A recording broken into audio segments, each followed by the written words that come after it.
Please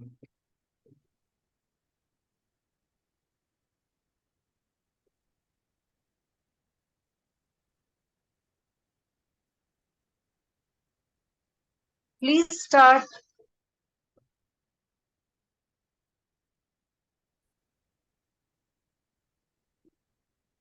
Good evening, good morning, and good afternoon, and a very pleasant day to everyone, those who are present here. I am Dr. Ravi Kumar here from India, specifically from Bangalore, from India. This is a great opportunity for me to invite all the participants over here for the day 2 of the batch 8 of Global Mentors Program. To start the day's program, it is my privilege, honor, and presence of mind to thank and greet our fabulous founder of the International Internship University, Mr. Piyush Pandit sir, who is the backbone behind this International Internship University and who has never looked back in providing the help in the field of education to all the classes of the people across the globe.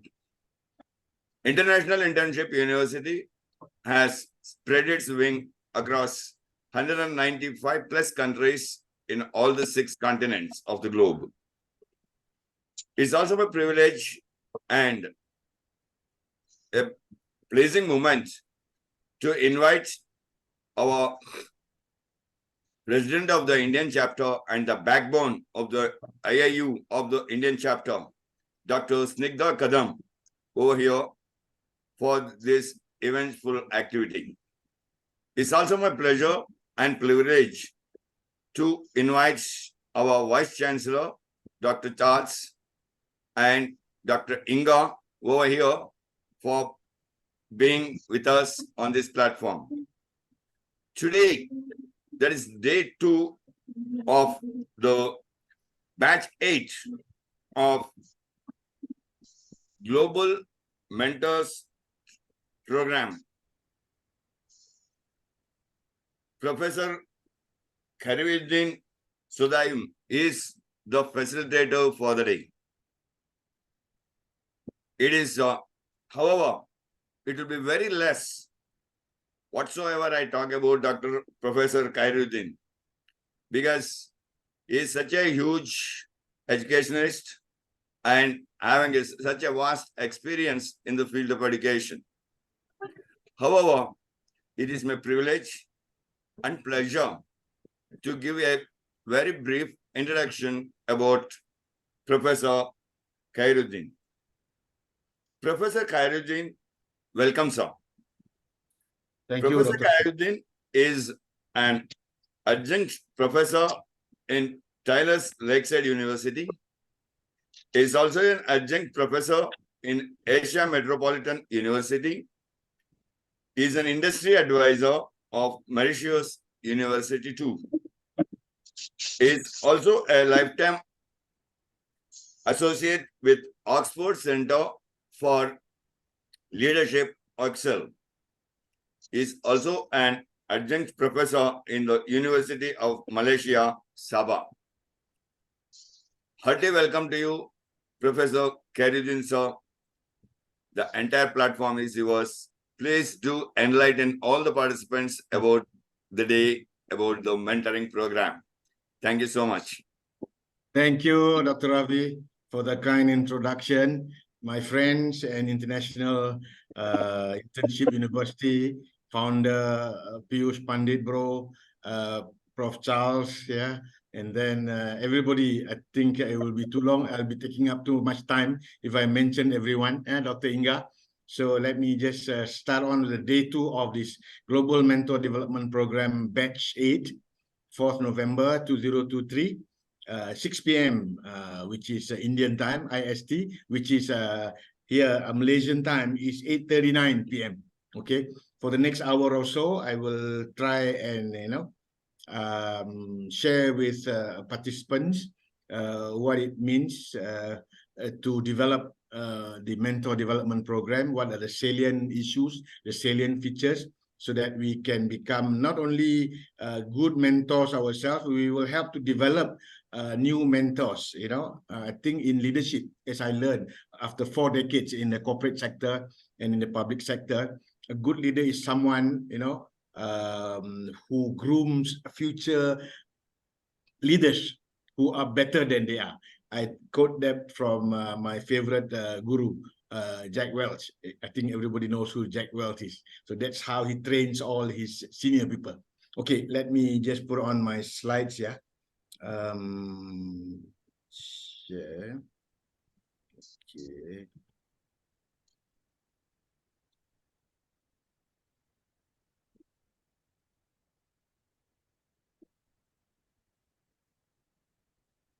Okay, can my slides be seen now?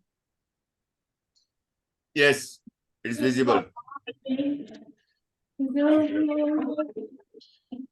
Okay. I hear some singing in the background. Right. I Okay. request all the participants over here to kindly mute yourself so that I'll not be creating an unforeseen or unhappy scene by me muting all of you time and again. It's my humble submission. Please do mute yourself and unmute only when you need to speak. Right. Okay. Dr. Ravi, let me Kawan, move on. can you please mute yourself? I can still hear some singing. Dr. Ravi? Yes, please carry on, sir. All right. Okay. That's the program. Okay. Now, I always like to start off, which I did the last few sessions, with this diagram. I always share it with my participants, my audience. So take 1 minute to choose which of these diagrams is close to you. Are you someone that relates to this first diagram, which is a square? The next one is a triangle. The next one is a circle. The next one, the fourth one is a rectangle. And the fifth one is a squeegee. So look at this diagram and see which one you like, which one that you think, and you're comfortable with. You think that that describes me. Okay, right. All of us will have a preference for a different. Well, some will have all. Some maybe have one or two that they like. But I just want you to choose one. Okay. Okay. Now, once that you have chosen, we will now see what it means. Okay. Okay. Quickly. Okay. Now, if you had chosen a square, which that means you're a hardworking fellow. You like structured and organized environments. You love data.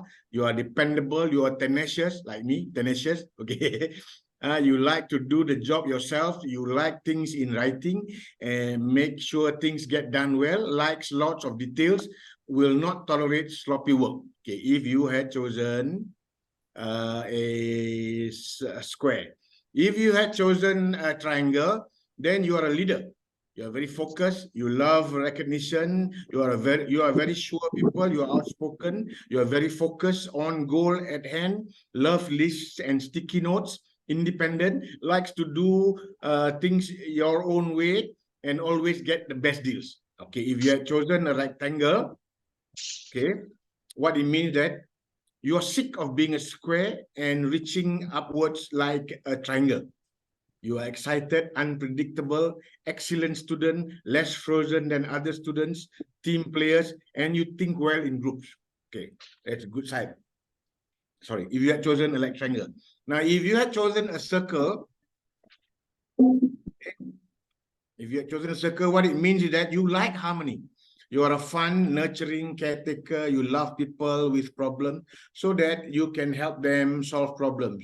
You are a best listener and best communicator. You have good gut ideas. You are trustworthy, cannot stand conflict, have a hard time saying no, and you have many friends. Okay. Now, if you had chosen the squeegee or the scribble, what it simply means is that, excuse me, you are an open-ended, most creative, highly conceptual, broad ideas. You ask what if a lot. Okay, you are future oriented. You're not a detailed person. You have a lot of ideas, both good and bad. You are a good troubleshooter, and you have a short attention span. Which reminds me, people with short attention span, the present generation, forgive me, all the young ones, the Gen Z, they all are generally very short attention span. If you look them holding the phone, if they look at something, it's not good, you can see them flicking, into the next one. So are you like that? If you're like that, that means that you are what do you call? You are a scribbler, and you are also Gen Z, okay? The millennial generation. They are very, what do you call, impatient. They're very short. If the certain things are too long, they may get bored. All right. Correct me if I'm wrong, but that's the observation of a lot of professionals and academics all around the world. You can always Google it, okay, to check and verify what I just said. Okay, let's move on.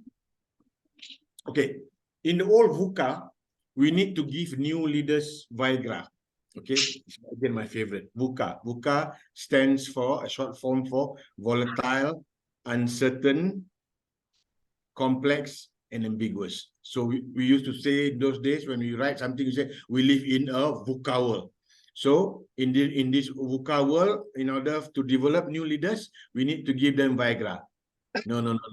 I know what you're thinking, but it's not that Viagra. Viagra here means versatile, inspiring, assertive, gung-ho, resourceful, and speed or agility. So which means that to prepare future leaders, we must make sure that they have all these elements, okay? Okay, let me move on. Now, in the new normal, after the COVID, okay, VUCA needs a new vaccine. So in the new VUCA, it's no longer, because in the old VUCA, I said that it's vision, understanding, volatile, uncertain, complex, ambiguous. But in the new VUCA, what it means is that you need to have vision, understanding, clarity, and agility or speed. So in the new VUCA or in the new world, okay, you need, instead of giving them vaccine, you need giving them Viagra, you need to give them vaccine, which means about the same thing. To prepare future leaders, they must be able, the vaccine means here, they must be able to be versatile, to be assertive, to be competent, to be collaborative, to be inspiring, to have networking, and to be able to empower. They themselves are empowered, and they also empower the people whom they lead. So that is the the elements you need to have or to prepare young new leaders in the normal new VUCA. Okay, let's move on. All right. Okay. Let me move straight away to, for the sake of time, let me move straight away to module 3 of this mentor development program. It's called entitlement. Okay, let's talk about leadership. Now, a mentor should be a good leader, a leader who knows the way, who goes the way, who knows the way, goes the way, and show the way. Knows the way, goes the way, show the way. Leadership is the ability of an individual or a group of individuals to influence and guide followers or other members of an organization. Leadership quality is a very important aspect of the mentor. I'll repeat that. Yeah? Leadership quality is a very important aspect of the mentor. Okay, leadership. Okay, again, leadership, integrity, vision, positive attitude, sense of humor, solid communicator, inspiring. So that's what leadership is all about. So those are the things a leader must have. Okay, right. Again, qualities of leadership: willpower, courage, selflessness, visionary outlook, consistency, knowledge, efficient communication, honesty. Again, okay, compassion, sincerity, leadership. So quite a lot of it. Of course, I got this from Google. Let's move on. Okay, again, what great leaders must have: honesty, must be able to delegate, must have commitment, must have creativity, must be able to communicate, must have a good attitude, and must also have a great sense of humor. You notice that great leaders are not always serious. They have a great sense of humor. I got a lot of bosses before me. I can attest to that. Okay, let me move on. Again, support, teamwork, motivation, competence, skill, responsibility, communication power. So these are the things good leadership must have. Okay, profession. the profession of a leader. The mentor should be an expert in his profession when you want to become a mentor. A profession is an occupation, trade, craft, or activity in which one has professed expertise in a particular area. A job, especially one requiring a high level of skill or training. Now, a mentor should be the master of the subject. He should have in-depth knowledge about his profession and subject. He should be able to understand loopholes. A good learner, a good coach, an expert are a few of the qualities of a mentor. Let's move on. Now, the subject expertise and resource person. What do you mean by that? Now, a resource person is a person with expertise in a certain area who may be called upon as necessary to perform a task or provide information. A mentor is a trained resource person who is there to answer questions and offer support. All right? Keyword, support that. Vision. A vision is a sense by which the qualities of an object as the color that make up its appearance are perceived through a process in which light rays entering the eye are transformed into signals that pass to the brain. Okay, a bit scientific. Okay, now a mentor should be a visionary. His vision should be clear. Commitment. Okay, very important word.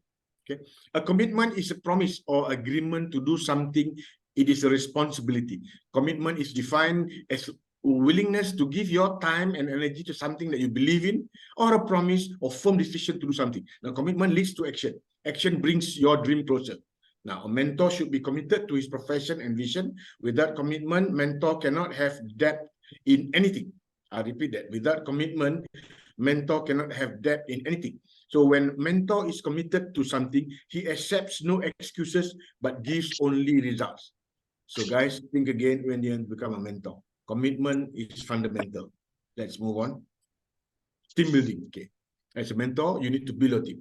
Team building is the action or process of causing a group of people to work together effectively as a team, especially utilizing activities and events designed to increase motivation and promote cooperation. Now, team building is a structured process, practice in the skills teams need to perform optimally at work. The purpose of any team building is to build a stronger unit of people working together. Team building has benefits in every endeavor. Productivity increases employee motivation, encourages collaboration, and builds trust and respect among employees. That's the most important thing about team building. Yeah? If you fail to forget that, then your team building, is meant for something else. Okay, building the trust and respect among the employees. That's the fundamentals of team building. If you have that, if your team or your group of people, you are the leader and you have exhibited those behaviors, you have built a wonderful team. Let's move on. The mentor is responsible for team building. Okay, importance of team building. Okay, build trust, restore that, regulate communication, increase productivity, bring people together, foster creativity and learning, healthy competition, make people more accepting, resolve conflicts, employee can acquire skills, and improves company culture. Again, the importance of team building. The importance of team building is all about practice. When a team participates in team building activities, they're really preparing for important real-world situations that demand cohesion. Let's move on. Now, what are the benefits of team building activities? There are 3 C's, okay? The benefit of team building event for work include improving the 3 C's. What are the 3 C's? Okay, collaboration, communication, companionship. Enhancing these 3 team competencies then leads to additional halo benefits, including better morale, stronger motivation, and unified company culture. The 3 C's, yeah? The 3 C's of team building. Collaboration, communication, companionship. Okay, non-judgmental. The mentor is unbiased, unprejudiced, prejudice-free, accepting, non-partisan, neutral, non-aligned, non-discriminatory, anti-discrimination, objective, disinterested, dispassionate, detached, tolerant, liberal, permissive, broad-minded, undogmatic, and unprescriptive. So these are the elements, important elements of a mentor. So if you want to be a mentor, first thing you must remember, you must be non-judgmental. Okay, yes. The mentor needs to be non-judgmental. Listening without judgment builds essential rapport. Feedback without judgment is empowering. Both are learned skills. You can learn the skills. Both enable the mentor to make their own decisions and plans with support and guidance, and both create a communication style that can enhance any relationship. Okay, the mentoring skills model, you can see mentee specific skills on the first circle, acquiring mentors, learning quickly, showing initiative, following through, managing relationship. And then on your right side, okay, the mentor specific skills, instructing capability, developing capabilities, inspiring, providing corrective feedback, managing risk, opening doors. So the mentee is on the left, specific skills, and the mentor is on the right, specific skills. A convergence of these two skills, will unleash, if you can see that, okay? What is it? Listening actively, building trust, encouraging, identifying goals and current reality. This one, the convergence of these two specific skills are actually the elements that is necessary. Okay, these are what we call the shared core skills. When you share both the skills, you have to have all these 1, 2, 3, 4 elements there. That has to be there. Otherwise, the mentoring will not work as it should be or as intended. Let me move on. Okay, what are the core mentoring skills? Both mentors and mentees should utilize the following core skills in their mentoring partnership. We saw just now, okay, in the diagram. Listening actively. Active listening is the most basic mentoring skill. The other skills build on and require it. Okay, when you listen well, you demonstrate to your mentors and mentees that their concerns have been heard and understood. Now, as a result, they feel accepted by you, and trust builds. The way you indicate you're listening intently is by performing several observable behaviors. What are those? Okay, the mentor should, okay, the first one, reflecting back certain comments to show you've grasped the meaning and feelings behind the message. Use appropriate non-verbal language, such as looking directly into people's eyes. Okay, like I'm looking at yours now. Okay, nodding your head, leaning slightly towards them, and frowning or smiling where appropriate. Okay. Avoid interrupting mentors and mentees while they're talking. Remember and show interest in things they have said in the past. Summarize the key elements. Next. Resist the impulse always to turn the conversation to your experiences and opinions and to find immediate solutions to problems you may be hearing. Listen carefully first. The problem solves much later. If your mentors and mentees have a habit of immediate problem solving, see if you can help them be better listeners and problem explorers. So if you're a trainer, if you are doing a mentoring program to train the mentors and the mentees, these are the elements that you must always pay attention to. Okay, building trust. The more that your mentors and mentees trust you, the more committed they'll be to your partnerships with them, and the more effective you'll be. This trust develops over time if your mentors and mentees observe certain appropriate behaviors on your part. Let's move on. Now, to become trustable, okay, you must, okay, number one, keep confidences shared by your mentors and mentees. Spend appropriate time together. Follow through on your promises to them. Respect your mentors and mentees' boundaries. Admit your errors and take responsibility for correcting them. And tactfully share your feedback. Dissatisfied with something, so they'll know you're honest with them. Okay.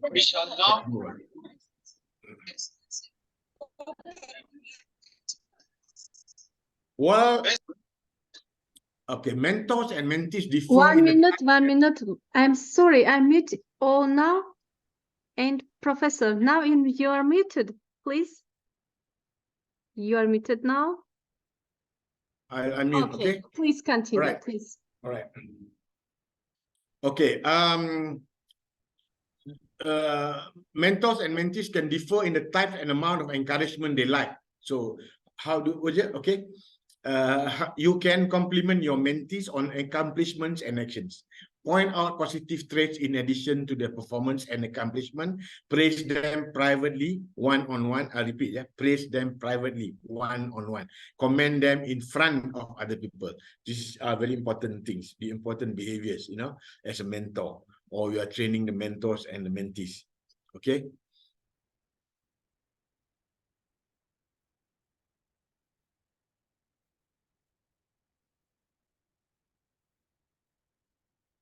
Why is my screen not moving? Okay.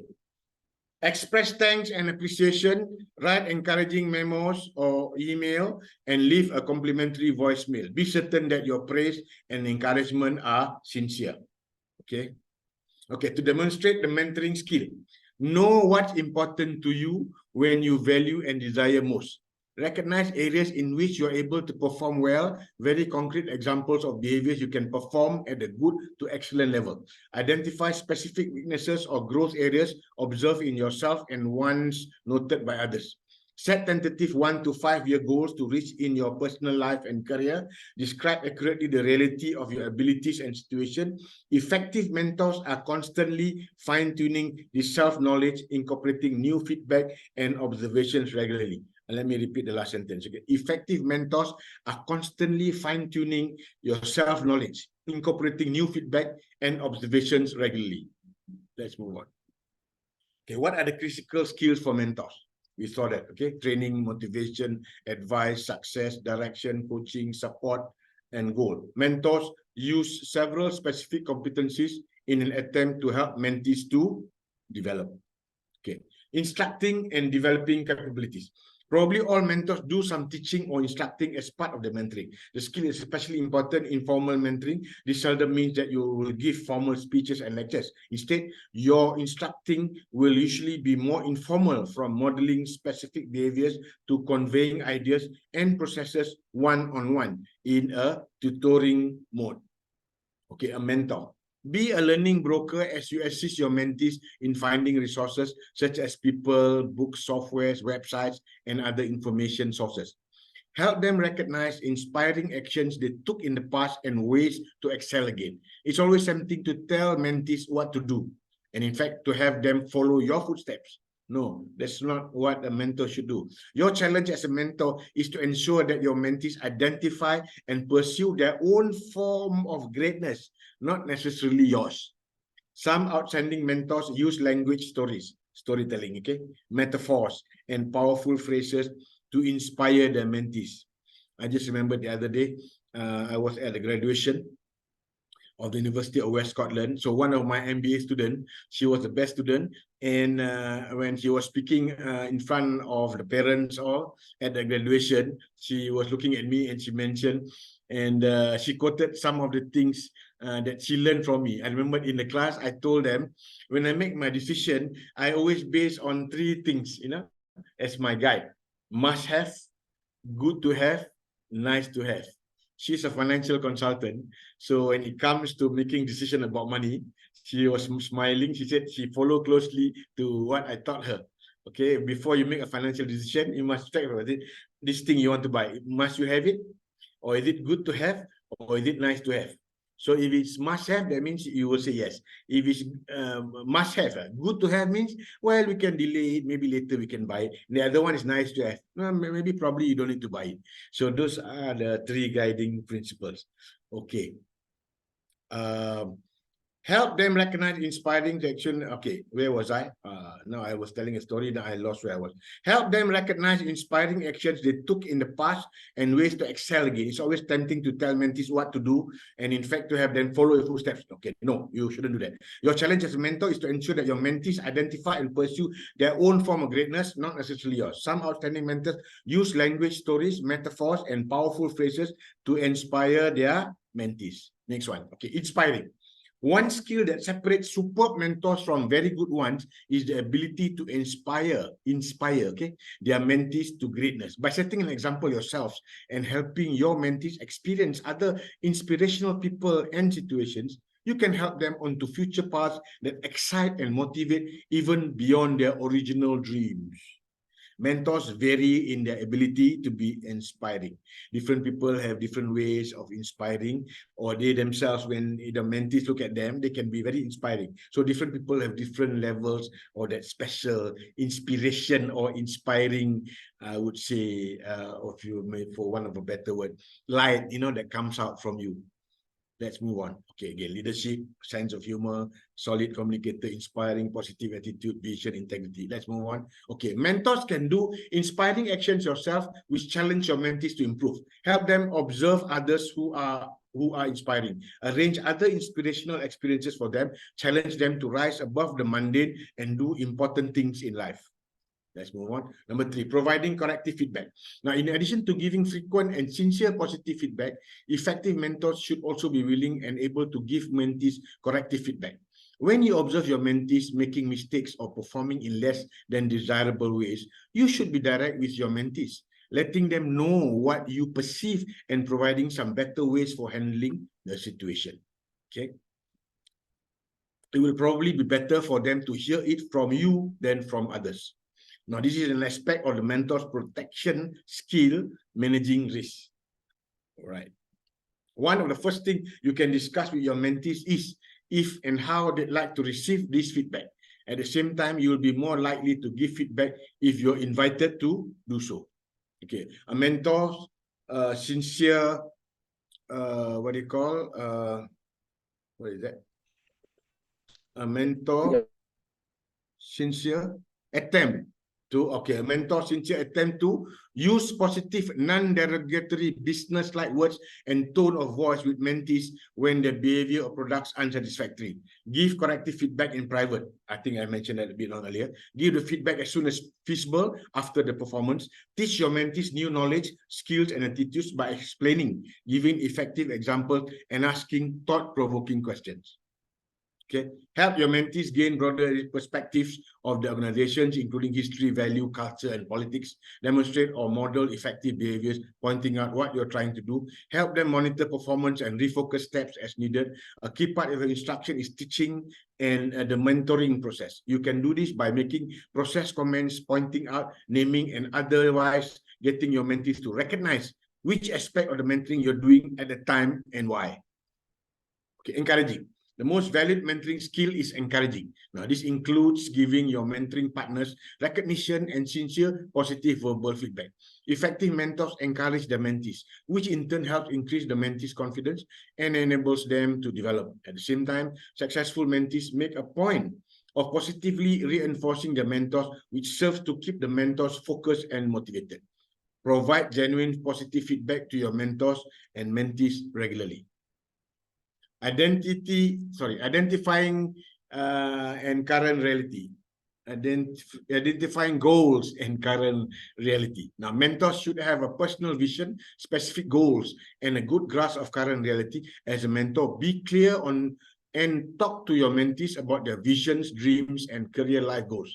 They'll be interested in your current reality, your views of your strength and limitation, as well as the current reality of situation within your organization, and one help recognizing theirs as well. Mentors should know his, her tentative goals, strength, what developments you need, and the specific assistance you'd like. Next one, managing risk. Okay, another distinguishing characteristic of effective mentor is their willingness and ability to protect their mentees from disasters. One of the tasks is to prevent mentees from making unnecessary mistakes as they learn to take appropriate risk. This skill of managing risk builds closely on the core skill of building trust, which was already identified earlier on, right? Mentors will help mentees recognize the risk involved in actions and projects. You make suggestions to help avoid major mistakes in judgment or action. You help them learn to prepare well, get wise counsel, then trust their own decisions and actions. Mentors will, if requested in a difficult situations, intervene as your mentees advocates with others. Mentees have identified managing risk as an increasingly important mentoring skill, which I think we saw 1 or 2 slides earlier.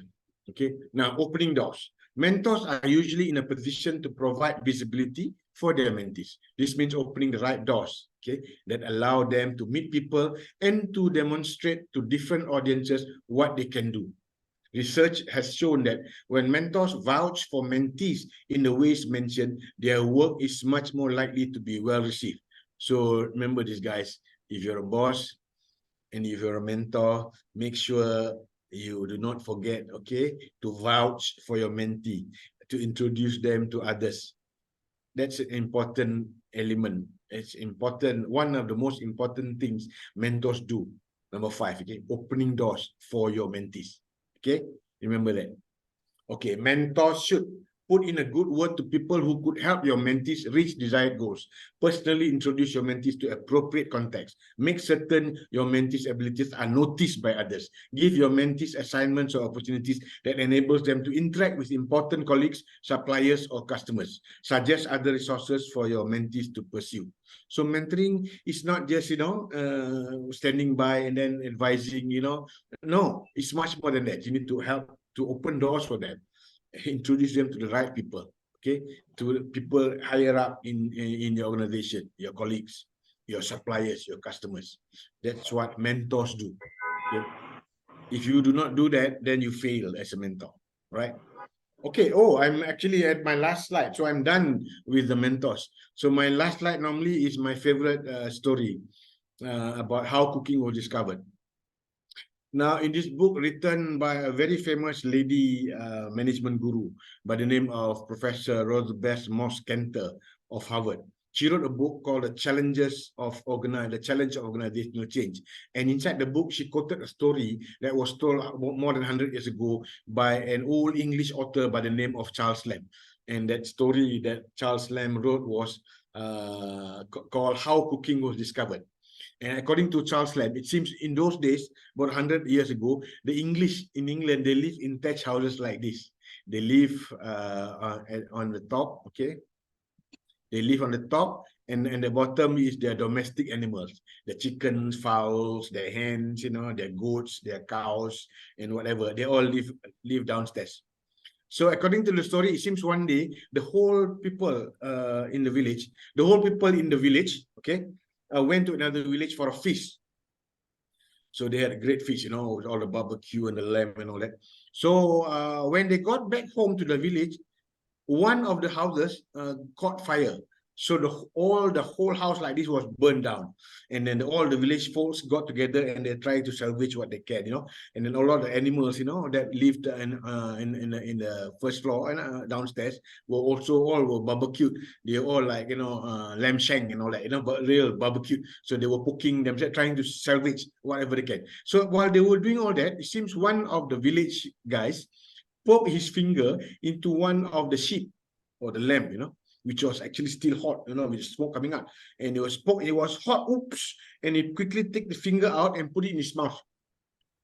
And he experienced a very wonderful taste, very nice, wonderful taste, and then, so according to Charles Lamb, voila. So it seems that was how cooking was discovered.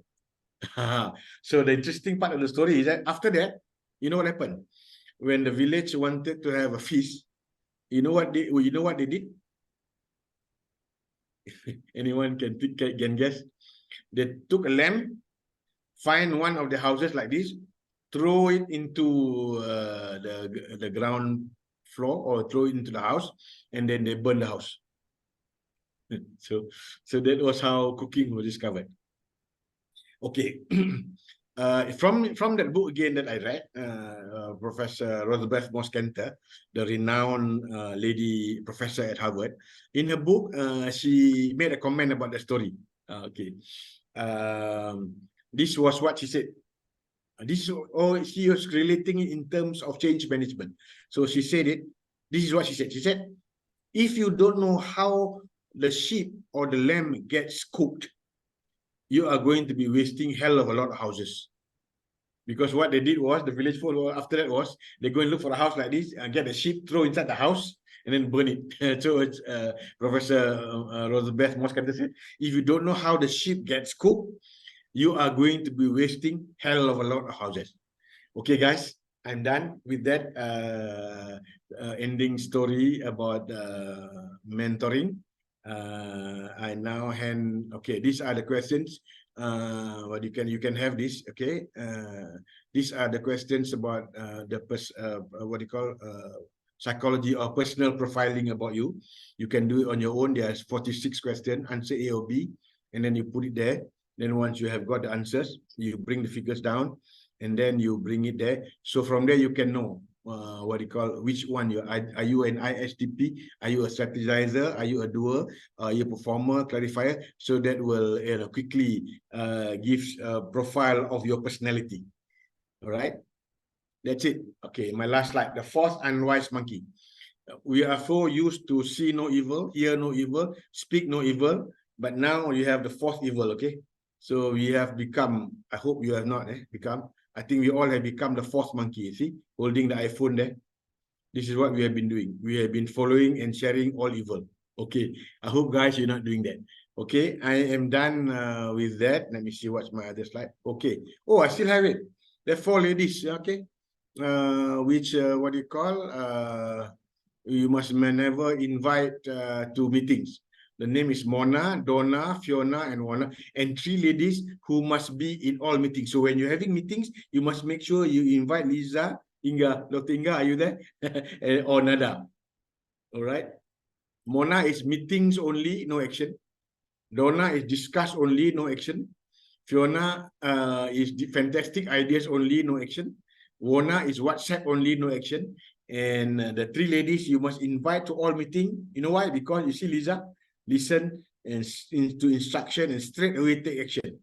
And Inga, she has integrity, no nonsense. She's gorgeous and action oriented. So if you get another lady by the name of Nada, she's no nonsense, she's assertive, she's developmental, and she's fast or agile. Okay. All right. Uka. Okay, that's it. Thank you. Any questions or any violent objections? I am done. Okay, my epilogue, it could be said of me in this presentation. I've only made up a bunch of other men's flowers, providing on my own only the string that tie them together. I quoted that from Montaigne, 1533, 1592. He was a famous French moralist and essayist. Merci beaucoup. Muchas gracias. Thank you. Namaste. Xie. Okay. Oh, I got so many things there. All right. I am done. Thank you very much, Dr. Ravi. I'm handing back the session to you. Yeah. Thank you so much for such a wonderful sharing of knowledge, Professor Khairuddin. And it was really quite interesting to know few things about the mentoring skills, right? So you stole the light of the day, and you made everyone to get used what to be followed and what not to be followed as a mentor. Thank you so much. It's a privilege to thank you from the bottom of my heart. Thank you so much. Thank you, Dr. Ravi Kumar. Thank you very much for your kind words. Thank you so much, Professor. Really appreciate your presentation. We learn a lot for you. Thank you for this really amazing presentation. You are. Thank you. I don't. Yes, great, Professor. Thank you, Dr. Inga. Thank you very much. And thank you so much to all of you. I think I stop. Okay, let's start. Thank you so much. So again, I welcome all the participants over here for the day 2 of batch 8 of the Global Mentoring Program. So yesterday, as we were discussing, because of unexpected power dropout here at my place, I couldn't continue the sessions. I'm very sorry for that. And I do extend my heartfelt gratitude to Dr. Nada for taking over the session and completing the day yesterday. And also to all of you, I extend my heartfelt gratitude and my thanks to all of you for being so patient and coping up with me, and also with the unexpected disruptions that happened yesterday, and coping with Dr. Nada and listening to her peacefully. Thank you so much, everyone. So, yesterday, as we were talking about what are the needs or what are the benefits of this mentoring program is all about, right? The mentoring program benefits not only the professionals, even the students, to become a well-versed professional in the field or in the domain or in the vertical one desires to move ahead. So a mentoring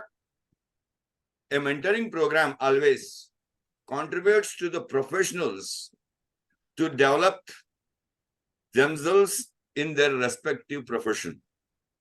And also it helps the students, those who are the future professionals of the nation, to choose their right path, move in the right path, and develop themselves to be a professionalist going ahead.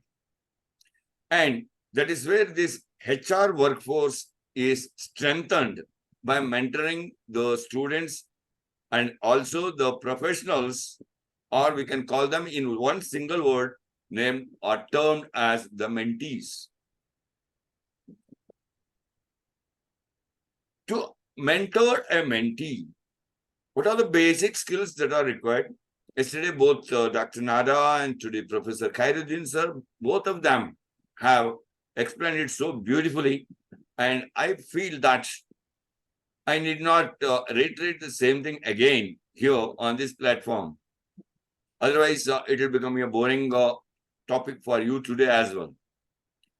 So, it is the duty of the mentor.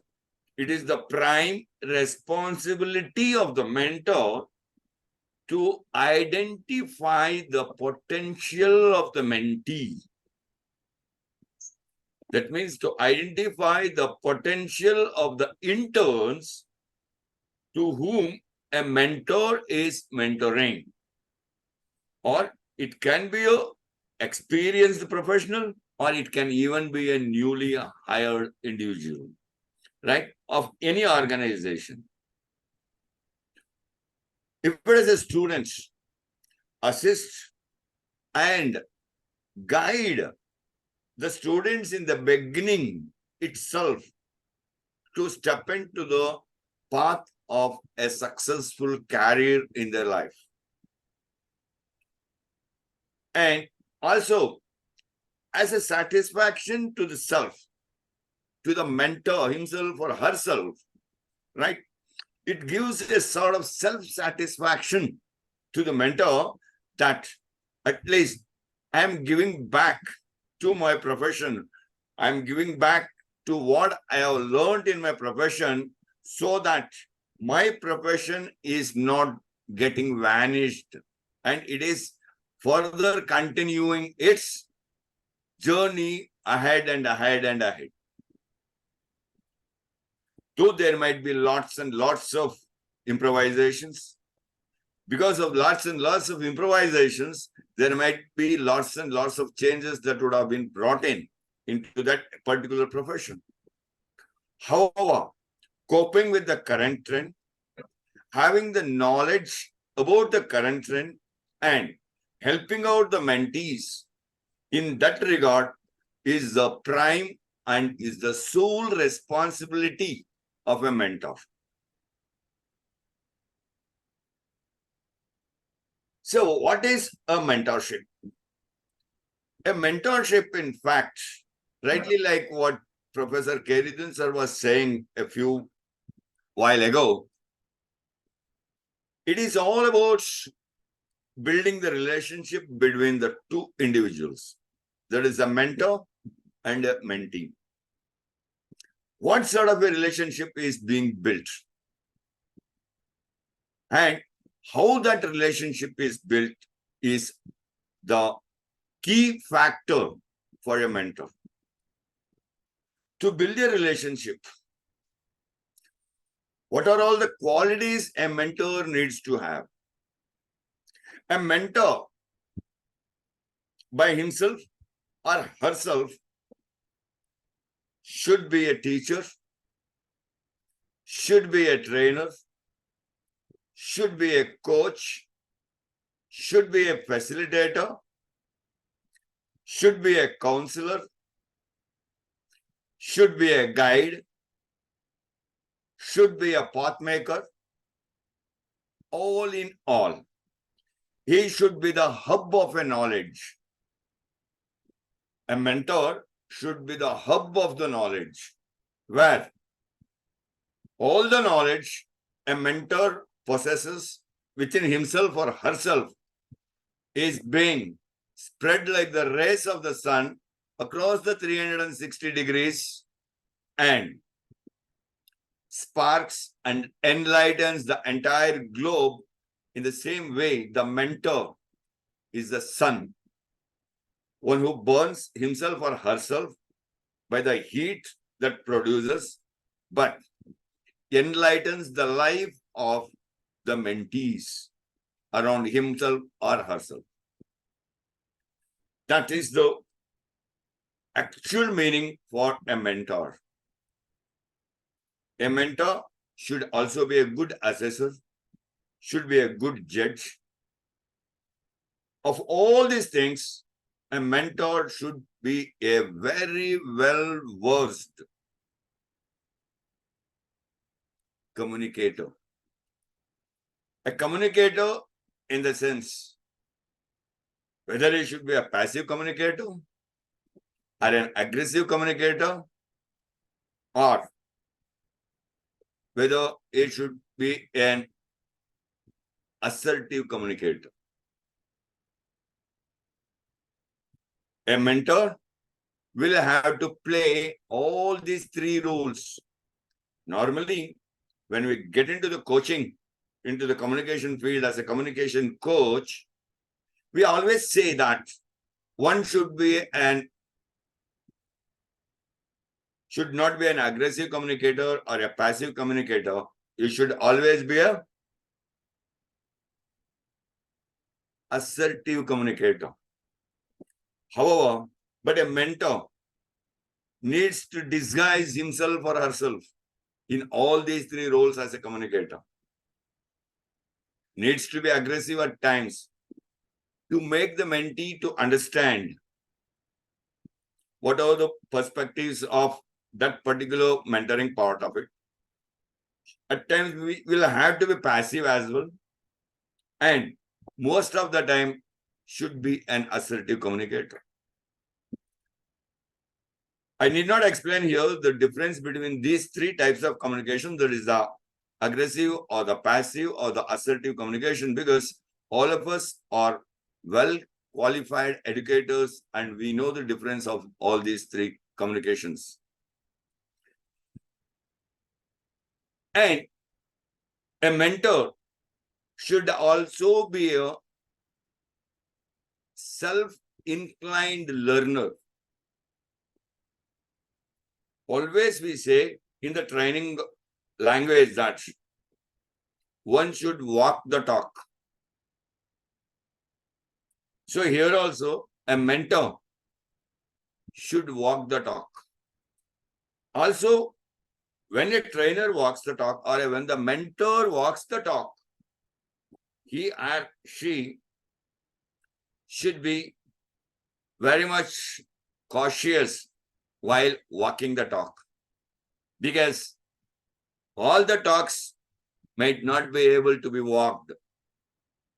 Certain are imaginary or illustrious talks that we need to do to visualize and achieve the goal. That's why whenever we coach or we mentor or we train the people, we always say, do what I say, but don't do what I do. That means you don't follow me what I am doing. I am doing it. I have experienced the pros and cons of what I have done. And I am guiding you with only the pros, not the cons. Because after burning my hand, I know that how much percentage of burnt I have had on my hand. So to give you that knowledge, that is called as the experiential learning. A mentor should experience and find the learnings out of that, the experiential learning, and give the knowledge and spread it across his or her mentee. That's why this say goes, always follow what I say, but don't follow what I do. Now, what is a mentoring? This term has a very wide and a meaning of to the fuller length and breadth of its own, this thing. However, we can always squeeze it into simple understanding by saying that a mentoring is a sort of guiding or denting and tinkering. You see, just focus on the words that I'm using. A mentoring is like guiding, tenting and tinkering an individual or the mentee to shine by himself or herself in the area of expertise what they want to achieve. For that, a mentor will have to understand what exactly the personal development or the personality development is. Once a mentor understands the definition, the right definition of personality development, then that mentor can easily mentor the mentee to develop his or her personality. It can be for the personal reason or in the personal life or in the professional life. A mentor should make the mentees to understand all the three sorts of life an individual leads each and every day and each and every minute. The three lifestyles all of us do lead each and every day at each and every juncture is that our personal life, our professional life. The personal life of an individual and the professional life are like the railway tracks. They should never meet each other. If they meet, the accident is certain. Derailment is certain. Never allow both the tracks to meet. That is, never club your personal life with your professional life. That means if you are a mentor, if you are mentoring a mentee, while expressing your experiential learning, while making the mentee to understand the experiential learning or the experiential knowledge a mentor has and imparting it into the mentees to transform them, don't use your personal life's experience. Always, you should take the professional life's experience to mentor a person. However, it doesn't mean that you should restrict yourself in also developing the personal lifestyle of a mentee as well. So, however, these two, personal life and the professional life, if they are the tracks of the railways, then there is one more lifestyle which is very important, which balances both these two lifestyles, that is the personal and the professional. The third one is the social life. The social life is like a bogie on the railway track, which moves along the track all the time to reach the destination. So, making the mentee to understand and develop a very well deserved and a focused social lifestyle is another key point in a mentor's kitty. Because a mentor's kitty has lots and lots of things. It is just like a toolbox which is mixed up with all sorts of tools, spanners, hammers, chisels, screwdrivers, whatnot, and all are there. Because as and when a particular tool is required to be used, the mentor is like that. He is like a toolbox in which all types of tools are put into it. And it is taken out only which specific tool is required at which specific time of requirement. That is another skill or another art a mentor has to develop himself or herself. Then it is also understood that a few while ago, Professor Khairuddin sir was saying that about the geometric psychological way of understanding the person. The 5 geometrical figures, there is a square, triangle, circle, rectangle, and the zigzag way. You see, if you think about that, Professor Khairuddin sir just wanted to know who are you in those 5 diagrams. But as a mentor should be all the 5. A mentor should be a square, a mentor should be a triangle, a mentor should be a circle, a mentor should be a rectangle, and also a mentor should be a zigzag line.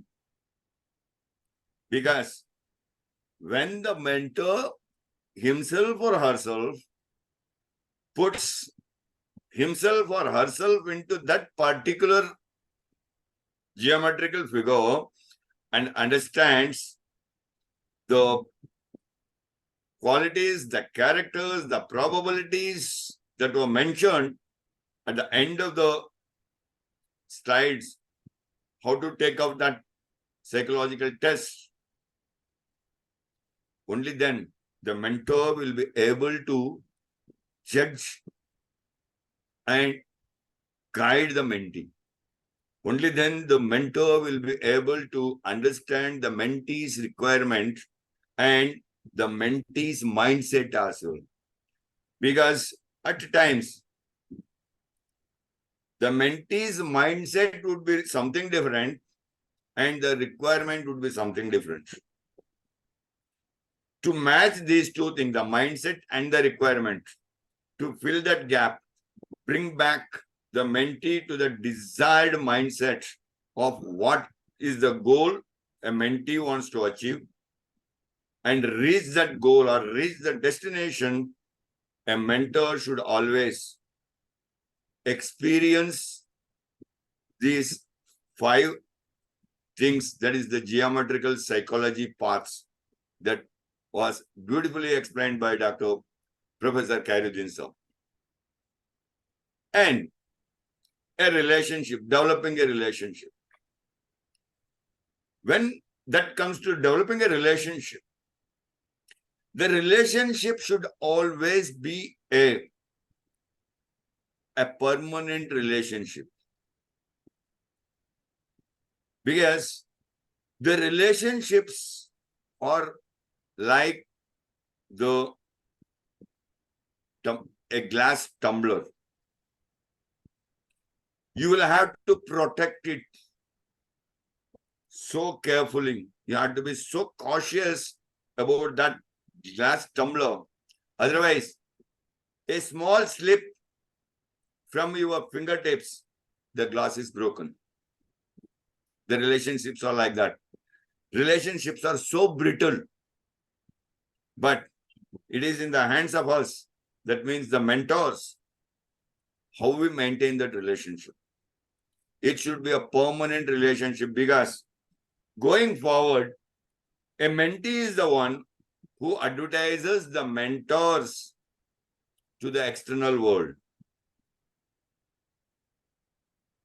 That is where a mentor builds his or her reputation in the market. Though it is not entirely for building the reputation in the market, however, the word of mouth always makes the person to be identified amongst the thousands and thousands and hundreds of thousands in the crowd to be a special person. That uniqueness is required in the mentoring. A mentor should always not only help, but also guide, also build, also push, also escalate his mentee to get into the next step of the ladder of the success in the life. Because success is an infinity. It has no end. Success doesn't have end. But certainly, failure has an end. Failure is finite, but whereas the success is infinite. So a failure, the first step of the success is the failure. That's why I always keep on saying, doing a mistake is always welcome because people do learn from the mistakes, but repeating the mistake is not allowed. Because repeating the same mistake, then it will not be called as a mistake, then it will be termed as a crime. Then it will be termed as a blunder. So don't create blunder, don't create crime, but do mistakes, correct yourself from the mistakes, learn from the mistakes, because that's why I say the mistake is the first stair or the first step of a success. Always find the gap, fill those gaps of the mentees and make them to flourish in their career. Why this mentoring is important? Who can be a mentor and who needs a mentoring? All these thoughts, as one simple answer, it is anyone and for everyone.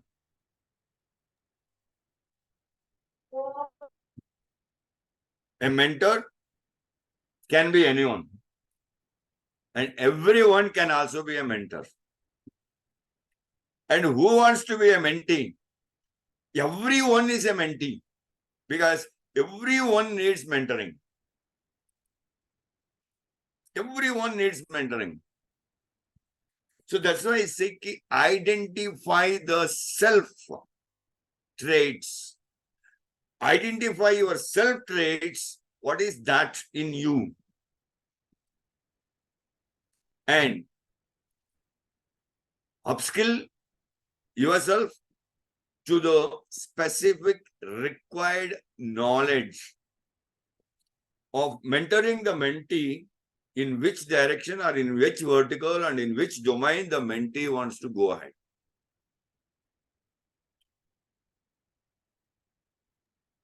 As very truly it was said by Professor Khairuddin sir and yesterday even by Dr. Nada also, that a mentor should be a leader.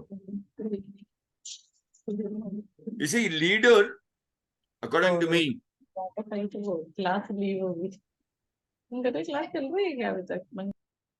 a leader is not the one who leads from the front.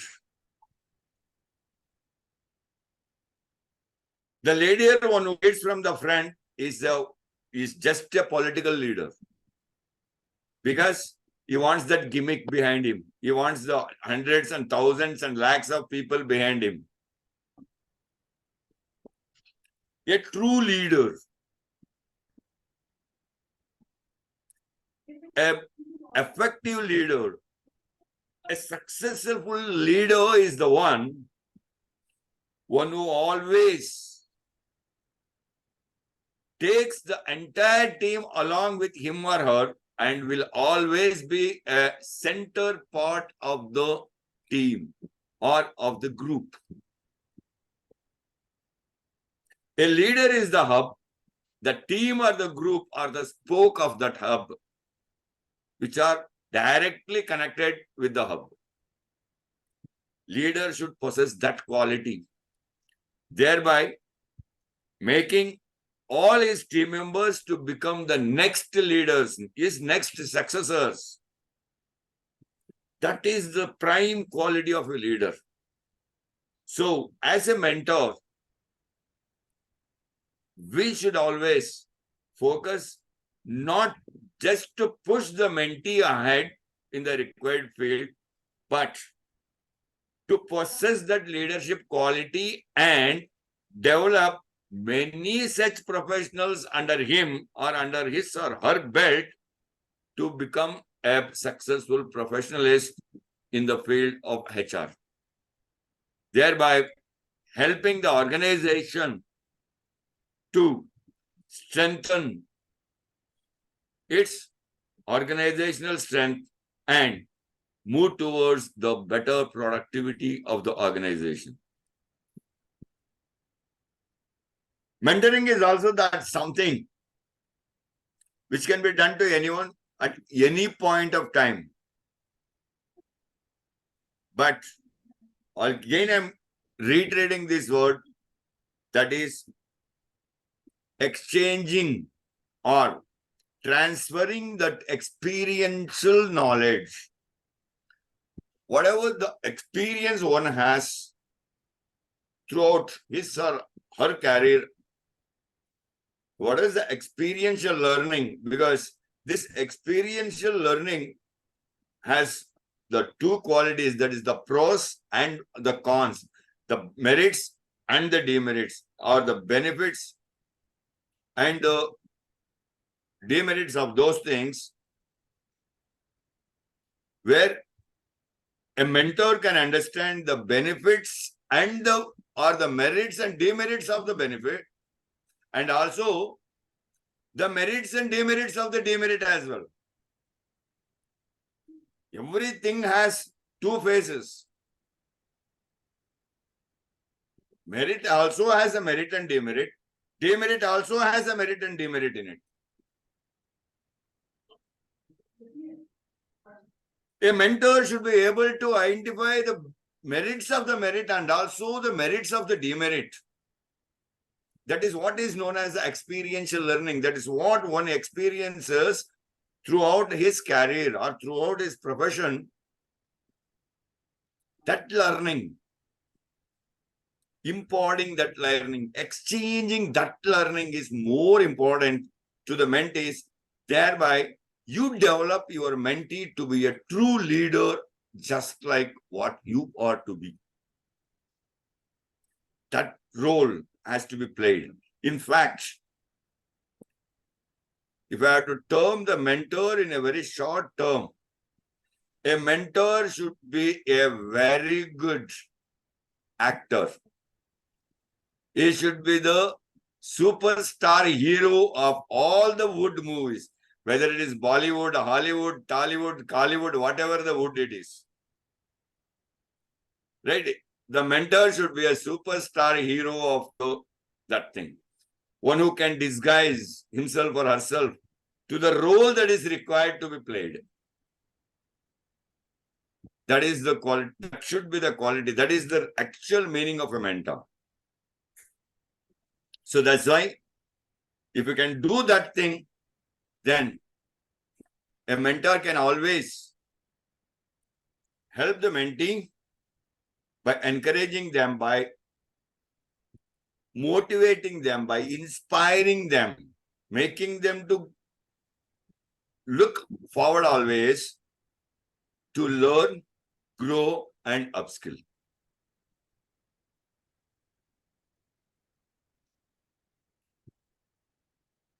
So, again, yesterday I already told you who should be a mentor or who is a mentor. A mentor always goes beyond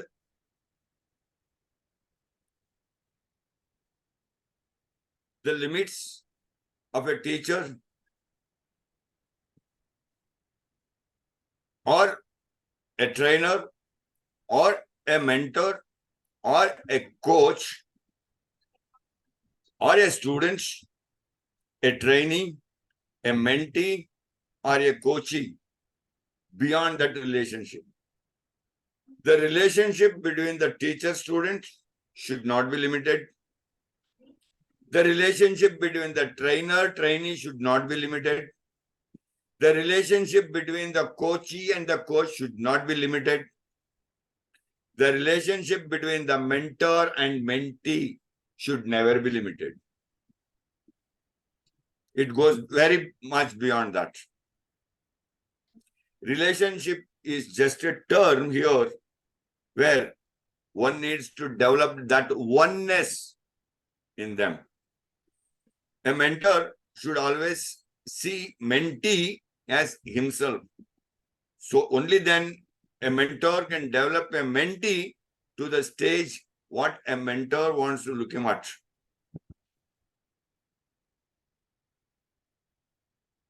How can a mentor help the mentees? What are the things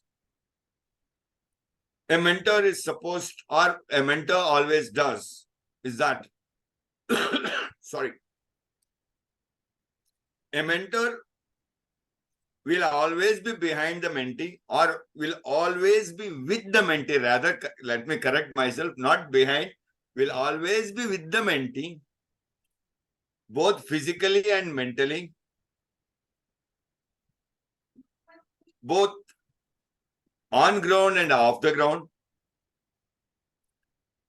at work, where he fosters a relationship with the new or an unknown or a known associate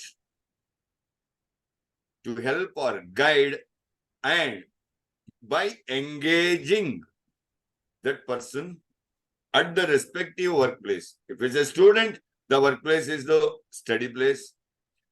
An employee, the workplace is where the particular employee is working. In that place, and understand what is the organizational operation, and guides the mentee to fit into that organization's operational processes, and also understand the company culture, so that there is no crack or there is no misunderstanding in progressing the mentee's professional life or the professional career. If it's a new employee, or we can say a new joinee in the organization, maybe experienced or might not be, but still, a new joinee to any organization is always an incumbent to that particular organization as far as the culture and the operational process of the organization is concerned. It is the duty or is the sole responsibility of the mentor to make the mentee to understand that responsibility and the culture, the operational process of that particular organization,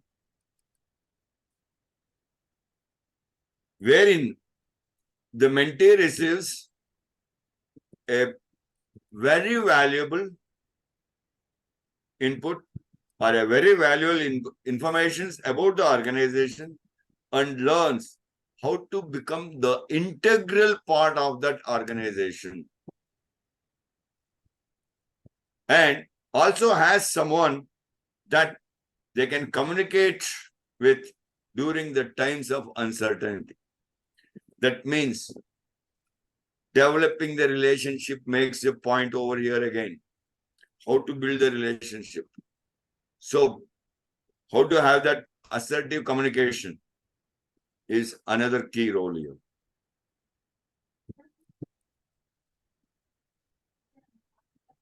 Who is a mentor? He provides training. He always inculcates the leadership in the mentee, who conducts seminars and workshops as and when they are required, identify the requirement of conducting these seminars and workshops, and do conduct them. One who is himself or herself is an active learner. One who inspires the mentees. One who practices consistently. And one who implements that practice to the mentees by guiding them in the rightful way to get into the success, helps them to grow in their career using different pedagogies or the methods, give the right direction to the mentee, and help the mentee to set the right goal and achieve that right goal at the right time. That is what a mentor is. So now let us see the benefits of being a mentor.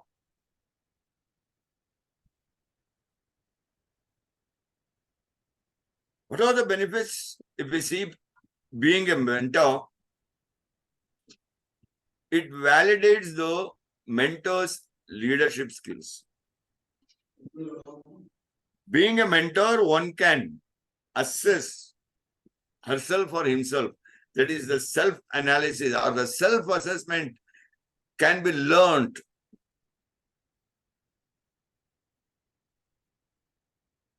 He can become a very professional person, thereby getting recognized as an advisor. Learn the clear way of communicating. What the definition of communication? If you can just split the word communication, that is come for unification. That is what is communication. That means where you bring in people together with your communication. You unify everyone, make them to become together. Having that togetherness is what is communication. Gaining the new perspectives, new experiences, and new learnings. And giving back that new experience or the new learning. And also it helps to find the new talent amongst his or her mentees. A mentoring is all about making the person to guide in the right direction by providing the right training with the right support and motivating that person or inspiring that person to achieve the set goal and be successful in life. That is what is mentoring.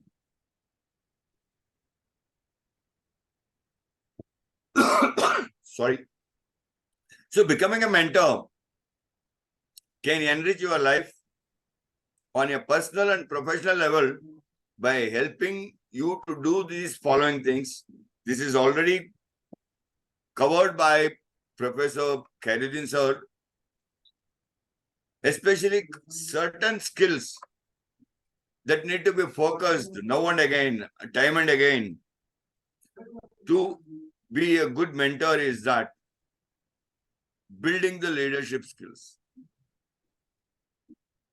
Not building the leader skills, one should build that leadership skills. That's what I said a few while ago, that there's a lot of difference between a leader and the leadership. A leader is the one who leads from the front, but one who is having a leadership quality will always be at the center, will always be the center of the team and takes the team along with him or her. That quality should be developed as a mentor. Always improve that communication skills, because communication is the pivot of anyone's life, whether it is a literate or illiterate, literately literate or illiterately illiterate or illiterately literate or illiterately illiterate. Communication makes all the difference. A literated, very highly literated person can also become a totally illiterate person if his communication is bad. A totally illiterate person can also become a literated person if the communication is good. That's why the communication is the pivot of life, which makes the person to be identified as a literatedly illiterate, or illiteratedly literate, or illiteratedly illiterate. So be aware of that. Improve not only your communication, also always make the person to understand what exactly is the assertive communication. To be a good communicator, to be a successful or to be an effective assertive communicator, always, I always keep this saying in almost all my trainings or in my coaching sessions, or even in my mentoring sessions to all my mentees or my coaches or to my participants, that in the language of English, if we can avoid 5 words, the frequency of using these 5 words is lessened or is avoided to be at the minimal use. One can become a very good mentor, one can become a very good communicator, one can become a very good human being. So, Dr. Ravi, am I Yeah. illiterately literate or literately illiterate? Literately illiterate, literately literate, So, which one am I? literatedly illiterate. So, I am Then very highly, illiterately. So, I think I'm illiterately illiterate. yeah. So the communication makes the person to be all these 4 sort of a thing, isn't it? So if you have to be an assertive communicator, if a person avoids these 5 words in English,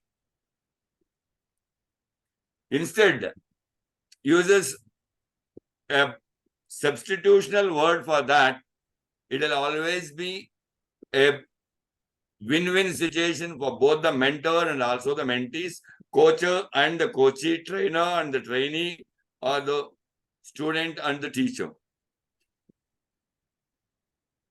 Always try to minimize the usage of the negative words like no, not, impossible. Instead, we can always say, that's what is saying yes in the pretext of giving the answer as no should be learned by an individual to be an assertive communicator. Though the answer that you are giving on the face says it is yes, but the context of that content that you are talking to a person should be no. To be able to do that. Avoid using these negative words that impossible, you cannot become, or demotivational words. Then the second word, which I really doesn't want to use in any of the language, is that the word try, T-R-Y, try. According to me, the word try is a simple acronym. That means true reverse of yes. You see, you don't have any result when you say I'll try. You will have result only when you either do it or you don't do it. Try is a word that is like a hanging sword on the neck, which has no result at all. So can we say, Ravikumar Yes, Raghuram, sir. can we say a fail, there's no failure at all. A first attempt in life is called a fail. So there is no failure at all. Like this, you say there's no try. Try with true reverse of yes. You are reversing the instead of going for this, you are telling it Yes. try. Don't use the Yeah. word try. Exactly. So instead of using the word try, we can always use the term I'll put effort or I'll make effort. Instead of I'll try to learn, that means you won't learn anything. Because the try will never come. The time to try will never come. Instead of saying the word try, if you can say, I'll make effort to learn, I'll put effort to learn. At least you will open the book and read one line out of the one paragraph, and at least you will learn one line out of it. Though you are not a learned person, at least you will be in the path to become a learned person. That is the effect of the word try. Try to minimize the usage of this word. The third word that is to be minimized is another word, that is because. The moment one uses this word, the opponent or the counterpart will easily understand that the person is going to give some reasons now and seek some excuse. Instead of using the word because, we use as it is, or as it was, or as one can see. These sort of words can be used instead of the word because. Because is the word which seeks excuse. And another important word, that is the fourth word that can be reduced by in using in any languages, that is the word if. Because if is a conditional word. The moment one uses the word if, that means the other person will understand that there you are going to implant some condition in that. If you come on time, only then your attendance will be marked. If you work hard, only then you will be successful. That means there is a condition. You have to be a successful person. You have to get your attendance. There is a condition. It shows the conditional. If you pay me more, I will be able to do this. There is a condition. Instead of using the word if, we can use many other words like in case, or however, the care is taken care for this part.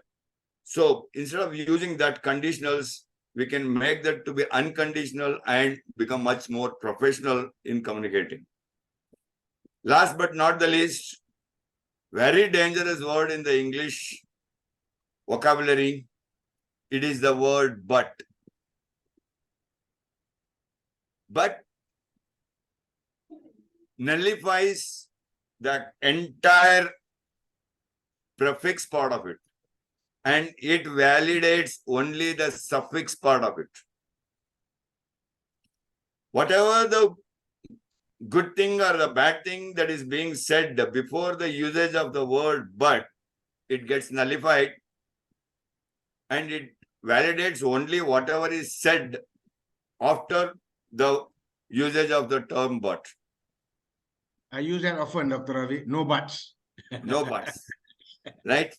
So instead of using the word but, we can also always use also or and. These words can be replaced in giving a assertive communication.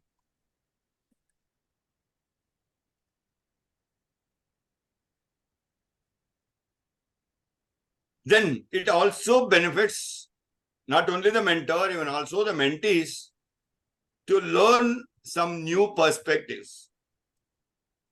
Because, sorry, I'm very sorry.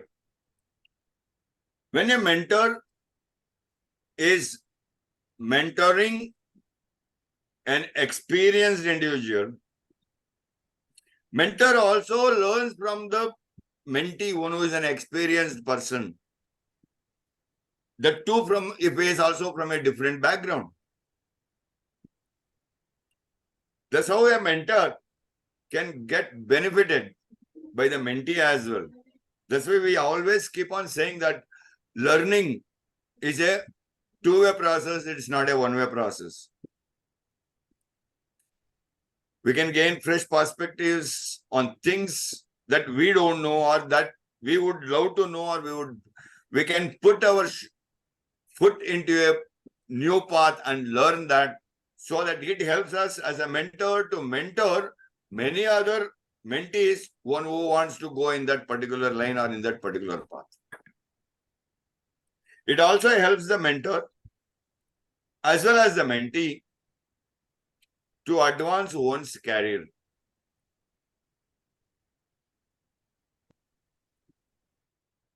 It also gives that professional satisfaction in one's mind.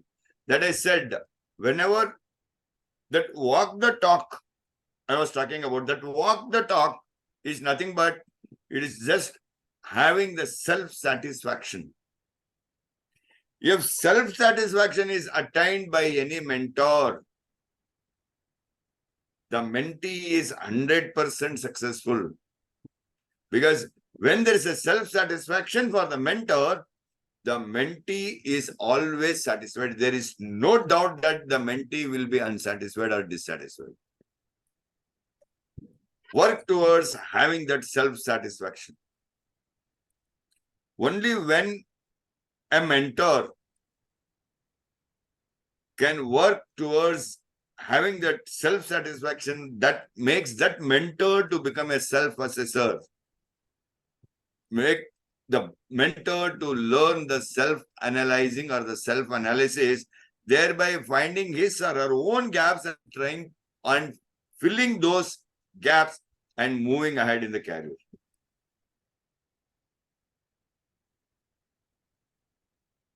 A mentor is an experienced individual, one who teaches or helps a less experienced individual learn more about their chosen role in an organization. This particular line, don't take it literally. Here it says that a mentor is an experienced individual, one who teaches or helps a less experienced individual.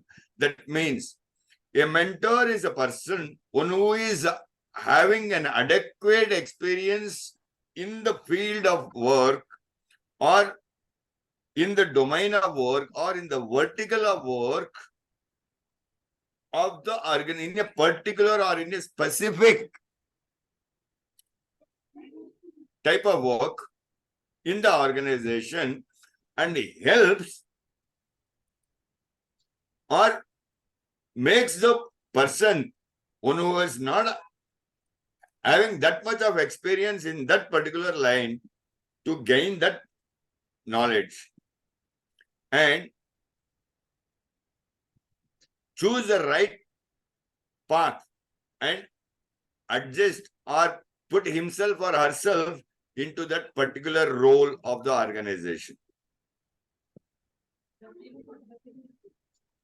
A mentor, to be much more effective, will have to possess certain important characteristics. Just like a few while ago, Professor Khairuddin sir was saying, the most important thing is that the patience.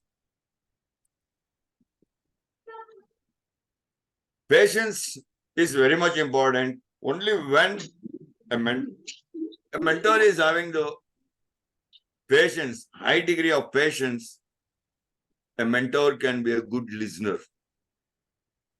Without the patience, one cannot be a good listener. When a person is having the thought of having a patience and a good and an effective listener, the wisdom is developed in him. One has to be very wise towards the mentee, so that they can share their experiential knowledge with the mentees in the right way and build the career of the mentee. And these characters are also important, not only to help not only the students, but also to the employees, to make them understand completely what is their role in the organization in which, sorry, in which organization that they are working and what is that organization requiring from them. What is that organization is looking out of them. That particular role, that particular responsibility can be taught to the mentees. A mentor is always a trusted counselor. I told you in the very beginning itself, a mentor is a trainer, is a counselor, is a coach, is a teacher, is a trainer, is a facilitator, everything.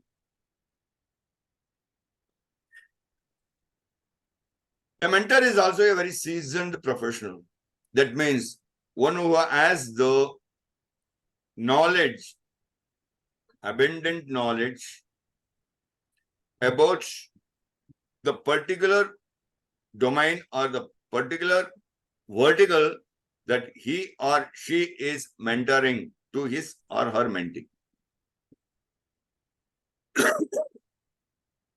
Thereby helping the mentee to be guided informally with and get success in the life.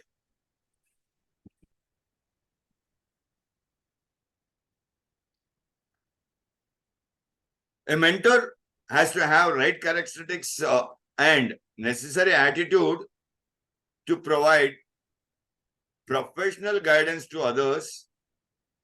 That means the characteristics, as I was repeatedly saying this, should be a good listener, should also give a constructive feedback.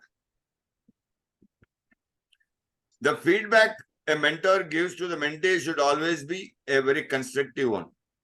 So that humor is another important thing that plays an important role while mentoring. Be humorous, but don't be sarcastic. At times, too much of humor can create the sarcasm, but don't create sarcasm, but keep the humor alive. Give a very constructive feedback so that the mentee can build and learn from the mistakes and build the gaps or build the skills and lessen the gap. Always take a personal care towards the mentee by giving the personal interest towards the mentee. Only then the right relationship could be maintained. Always be enthusiastic. Always respect your mentees. Don't discriminate that he or she is less learned person than me. That's why a mentor should be a very humble person, should be a very empathetic person. Because you are lifting something that has fallen down to the level where it needs to be lifted. So to lift anything that has fallen down to the level where it needs to reach, one has to bend down to pick that up. Never forget this. Be humble and be empathetic. Be a skilled tutor. Demonstrate the responsibility. Be non-judgmental.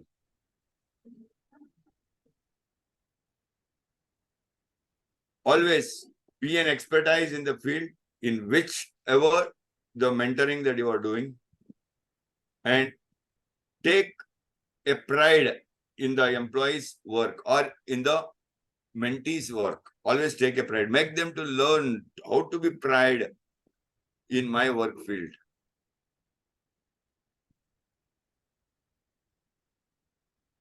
The major qualities that are required for a good mentor is that should be relevant, expertise, or should have the relevant knowledge,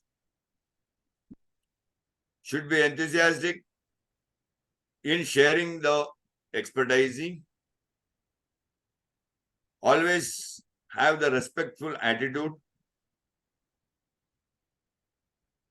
possess that attitude of investing in others, the ability to give honest and direct feedback, but a constructive feedback. Your honest, direct feedback, that doesn't mean that slap the person on the face. It should be, the feedback should be given in such a way that the person should be able to understand the mistake that mentee has committed and understand himself or herself, the gap that has been created by that mistake, and fill that gap. Always be a reflective listening and empathy. Be a sponsor, always. Show your willingness to be a sponsor.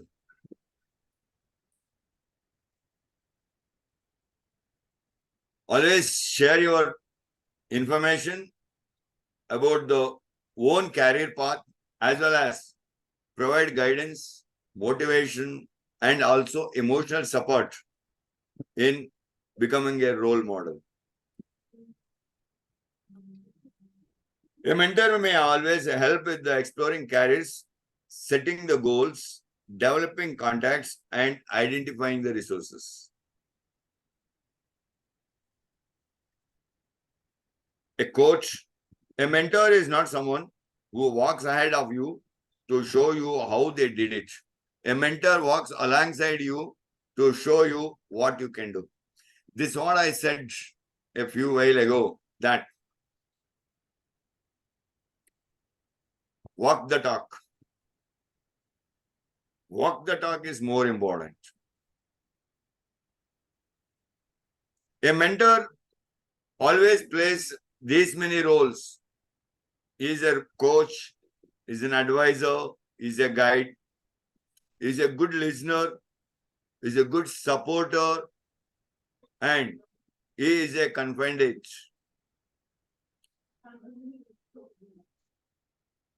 A mentor is always a person full of resources.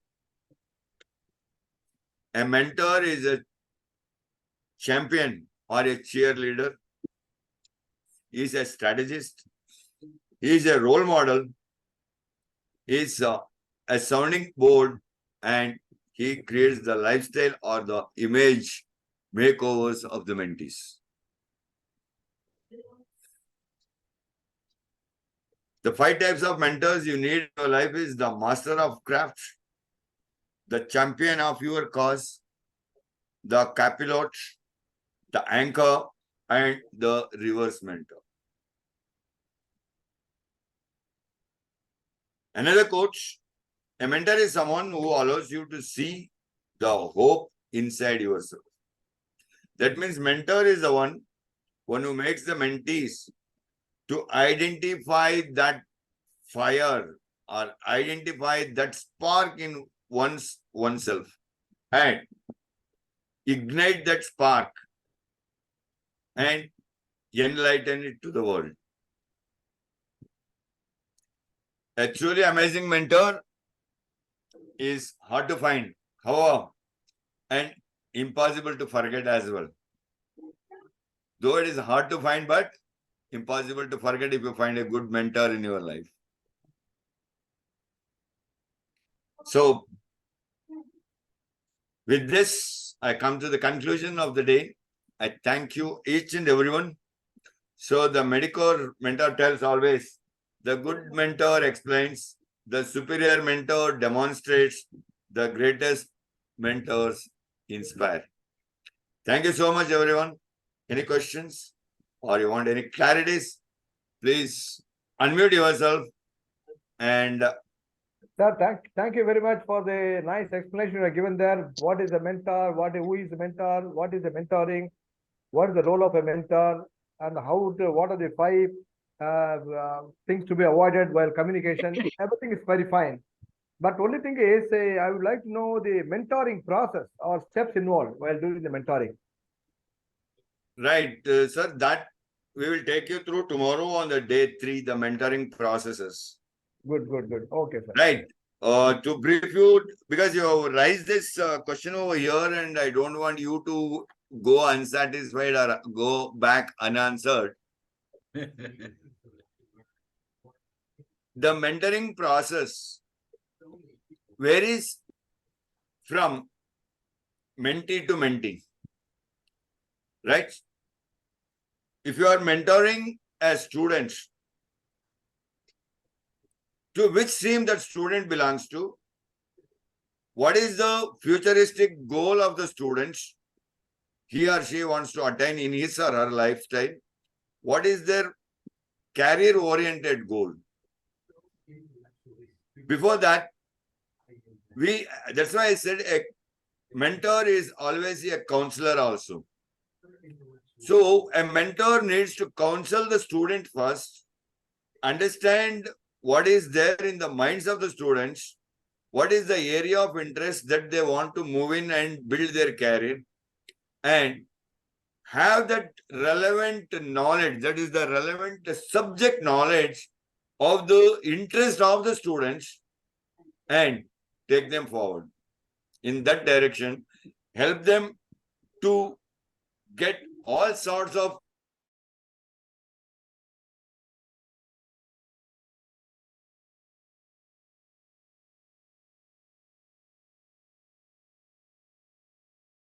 education or that particular stream of education. What is the influence of those? To understand all these things is the duty of a mentor.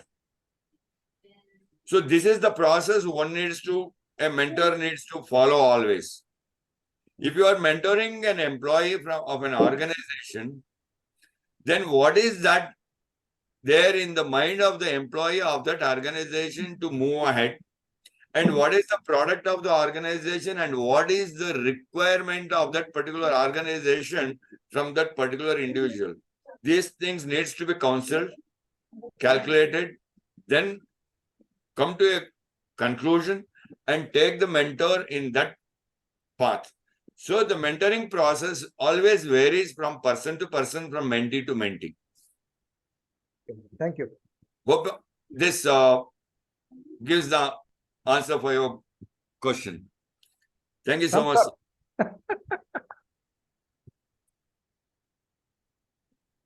A good explanation, sir. Nothing else. Good explanation given there. That shows you are a very seasoned and experienced person. There's no need to say.